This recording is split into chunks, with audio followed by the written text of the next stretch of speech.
300-400 वर्ष आधी जेव्हा मलिकंबर होते किंवा औरंगजेबच्या काळात तेव्हा पाण्याच्या समस्या नव्हत्या. ऑब्जेक्ट पेक्षा शाडू मोठी होते ना, तर ती संध्याकाळ होते त्याचं लक्षण येतं. तुम्हाला मला वाटतं तुमच्या लक्षात असेल किंवा नसेल, या औरंगाबाद शहरामध्ये छत्रपती संभाजीनगर सॉरी सगळ्या LED लाईट लागलेले आहेत, याचं श्रेय तुम्हाला आहे. म्हटलं तुम्ही ठासून छत्रपती संभाजीनगर म्हटलं, ह्या सगळ्या याच्यामध्ये टुरिझम कुठे आहे? भाजपचे जे जुने कार्यकर्ते आहेत आधीपासूनचे, हे सोबत राहणार आहेत का? राहणार आहे. नाही, बाहेरून आलेल्या लोकांना तुम्ही तिकीट देता, जे प्राथमिक सदस्य नाही अशा लोकांना तुम्ही तिकीट देता. इंटरव्ह्यू साठी ते ठेवणार, अदरवाईज आम्ही ठेवणार आणि वरून फोन आले तर नाही. कोणाचे फोन येतच नाही तुला. का बरं? भरपूर महिलांच्या अशा कंप्लेंट्स आल्या तुमच्या ज्या बीजेपीच्या कार्यकर्ता आहेत, ज्या जुन्या कार्यकर्ता आहेत, त्यांना रिस्पेक्ट भेटत नाही.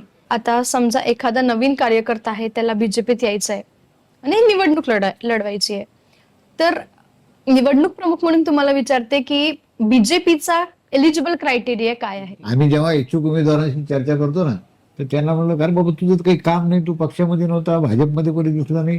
ते म्हणलं भाजप का टिकट लेना इतना ही टास्क है, हो ना. एक बार तिकीट मिल गया तो इन्शुरन्स है बोले मैं चुन के आने वाला हूं. पार्टीच्या जिल्हाध्यक्षांना काही मीडियाची आवश्यकता वाटत नाही. बीजेचं आहे ते, पण त्यांचं स्वतःचं युट्यूब चॅनल आहे, त्यामुळे त्यांना वाटतं माझे पॉडकास्ट केले की त्यामध्ये एखादा कार्यकर्ता इच्छुक असेल, त्याच्यासाठी फक्त 3 टिप्स सांगा की जे तुम्ही ऍज अ निवडणूक प्रमुख म्हणून देऊ इच्छिता.